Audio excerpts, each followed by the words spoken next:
Hello again. This is Barbara Kennedy, and we're now entering part 3 of my introductory presentation about metabolic typing. In this part 3, I want to share with you how this fascinating and amazing optimum health building program has evolved over the last century, and why it now stands at the capstone, the apex of nutritional and lifestyling programs that has helped many thousands of people regain and maintain good to optimal health. So let's begin. The foundation was laid back in time some 2,000 years ago when Hippocrates, whom our Western world has designated as the father of medicine, practiced natural health medicine and said, quote, "If we could give every individual the right amount of nourishment and exercise, not too little and not too much, we would have found the safest way to health." Also about 2,000 years ago, the Roman healer and philosopher Lucretius observed, quote, "One man's food is another man's poison." And when we research back through many cultures in history from Greece, Rome, China, Egypt, and India, we find that all great classic medical traditions understood the importance of physiological individuality. Now we can fast forward, coming forward into the early 1900s. The discovery of vitamins paved the way for breakthroughs related to metabolic typing that followed. In 1934, Dr. Weston Price was a remarkable medical researcher and dentist from Ohio. Dr. Price began a series of scientific expeditions to remote corners of the world to study indigenous people's health. He knew that people in undeveloped regions had no problems with gum surgeries, root canals, orthodontics, metal fillings, and he wanted to find out why. So he visited cultures in Africa, Northern Europe, Canada, Alaska, Australia, and the South Pacific. Dr. Price found them to be free of chronic diseases and physical disabilities that were considered normal in the United States and advanced societies. He also observed that when the primitive cultures abandoned their native diets and adopted modern eating habits, they rapidly developed the kinds of health problems found in the advanced cultures. In 1938, Dr. Price documented these findings in the classic book Nutrition and Physical Degeneration, showing photographs to illustrate his findings. Also in the 1930s, Dr. Roger Williams was a young biochemist doing his work in natural health, and he discovered vitamin B5 and pantothenic acid. Dr. Williams studied many autopsies and saw the radically different shapes and sizes of people's internal organs. But even more surprising were the wide variations in chemical compositions of the stomach digestive juices. For example, pepsin varied at least 1,000-fold in gastric juices. In 1956, Dr. Williams wrote a book called Biochemical Individuality and summarized the facts. Number 1, individuality pervades every part of the body. Number 2, inherited differences extend to the structure and metabolism of every cell and determines the speed and efficiency with which cells perform these essential functions. Number 3, unbalanced or inadequate nutrition at the cellular level is a major cause of human disease. And number 4, people have genetically determined and highly individualized nutritional requirements. And now a bit about Dr. William Donald Kelly, the father of metabolic typing. Dr. William Donald Kelly graduated from Dental College in 1957 with degrees in biology, chemistry, biochemistry, and orthodontistry. He was an exceptional researcher, clinician, and highly innovative thinker. In the mid-1960s, Dr. Kelly developed pancreatic cancer. His mother, who had a strong nutritional interest, helped him shift his diet from a lot of sweets and candies to fruits, vegetables, and whole grains. His condition improved. Thus, he began researching natural remedies for pancreatic cancer. He added vitamins, minerals, enzymes, and detoxification techniques. He went through many ups and downs developing a protocol. His tumors reduced, and he went on to help many others with cancer and degenerative diseases. By the 1970s, Dr. Kelly's reputation had spread far and wide, and he became well known and highly regarded within the nutritional alternative or holistic medical community. Then in 1973, his wife became ill and was unable to function. He attempted to treat her with the same nutrients that had worked well for him, but she grew worse. Then, in his desperation, he tried meat. Within 24 hours, she was strong enough to sit up in bed. This became his eureka or aha moment when Dr. Kelly realized that what was a healthy diet for some, like eating little or no meat, was a formula for disaster for others. Thus began a clinical tool for assessing people's metabolic individuality, and he went on to become one of the most respected alternative medical pioneers of the 20th century, widely regarded as the father of metabolic typing. By the mid-1970s, there were just too many patients to treat directly, so he set up an educational institute that provided services to other clinicians around the country who wanted to use his protocols in their practices. Now, at this stage of our account of the history of metabolic typing, enter Francis Pottenger, a medical doctor, and Dr. Royal Lee, a dentist. In the late 1970s, Dr. Kelly turned to two other leading nutritional pioneers of the 20th century, Dr. Pottenger and Dr. Royal Lee, who had both conducted research with the autonomic nervous system and learned that the ANS, or autonomic nervous system, holds very important clues to predict what types of foods and nutrients people need. Dr. Kelly took a giant leap forward in using the ANS, or the autonomic nervous system, as a basis of determining metabolic individuality that created a new paradigm shift away from the conventional, specialty-driven approach to medicine. Even though Dr. Pottenger and Dr. Lee were pioneers in the nutritional science, they used nutrients the same way doctors use drugs, and the way most nutritionists still use nutrients to treat specific diseases and ailments on a symptom-based basis. Dr. Kelly's idea was different. He believed that isolating a health problem was only a temporary fix. He believed that since all systems of the body have a complete and continual dependence on one another, nutritional regimes should be used to build health rather than treat disease.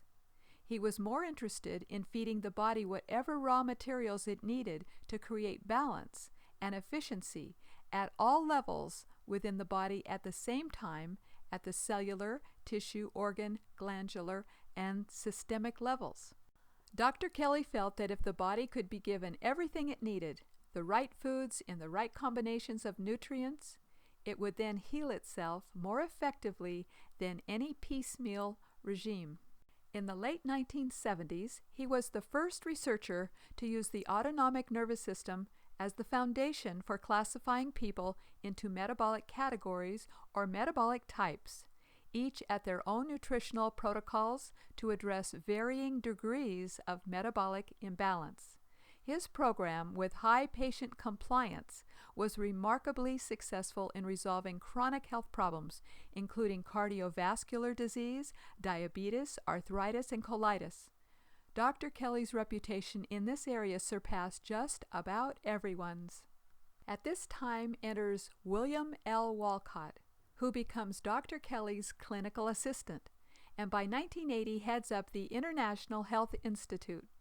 William Walcott starts a personal customized nutritional plan by Dr. Kelly to eliminate chronic allergies. After a year on the program, he attended one of Dr. Kelly's health seminars, and to his surprise was asked by Dr. Kelly to become his clinical assistant. Because he could see the program's value, he quickly agreed. By 1980, Dr. Kelly asked Mr. Walcott to take over the International Health Institute, providing technical assistance to hundreds of clinicians around the country who were using the Kelly program in their practices.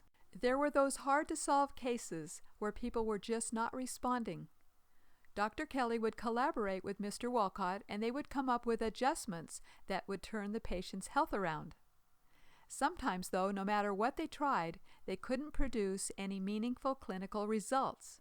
This frustrating dilemma caused Mr. Walcott to do further research. In 1981, he came across a book published in 1972 by a brilliant clinical psychologist named George Watson. Dr. Watson observed that certain nutrients intensified adverse emotional states in some patients, while in others the same nutrients could alleviate emotional problems. That difference in dietary requirements led him to class people by their metabolic differences. But instead of using the autonomic nervous system as a basis of metabolic classification, he used cellular oxidation. Dr. Watson discovered that there is a definite correlation between people's psychological and emotional characteristics and the rate at which their cells convert nutrients into energy. He observed that some people burned foods and nutrients too slowly, while others burned them too quickly. Dr. Watson knew the rate of cellular oxidation was determined in part by heredity and part by environmental influences. By prescribing foods and nutrients to balance oxidative imbalances, Dr. Watson discovered that he was able to quickly resolve many people's clinical problems, including depression, mood swings, agitation, erratic behaviors, and concentration disorders. In essence, Dr. Watson created his own approach to metabolic typing and became quite successful in helping his patients. At this stage of our account of how metabolic typing evolved into what it is today, we can see that all this information was converging to a place where it had to be better integrated together to be most effective in helping more people solve their health problems. It was becoming obvious that it wasn't either or, meaning the control of the metabolism by either the autonomic nervous system or the oxidative system, but rather both of their influences on the body's metabolism. Mr. Walcott found Dr. Watson's oxidative information exciting, yet it conflicted with Dr. Kelly's autonomic nervous system model. These two metabolic types acted in opposite ways, creating opposite biochemical effects on the body.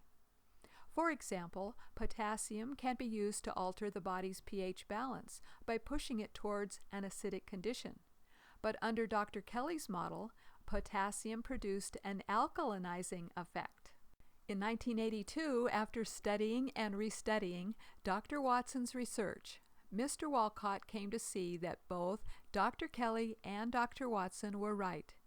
This crucial insight led to major clinical breakthroughs, and Mr. Walcott developed a system for detecting autonomic dominance versus oxidative dominance in individuals.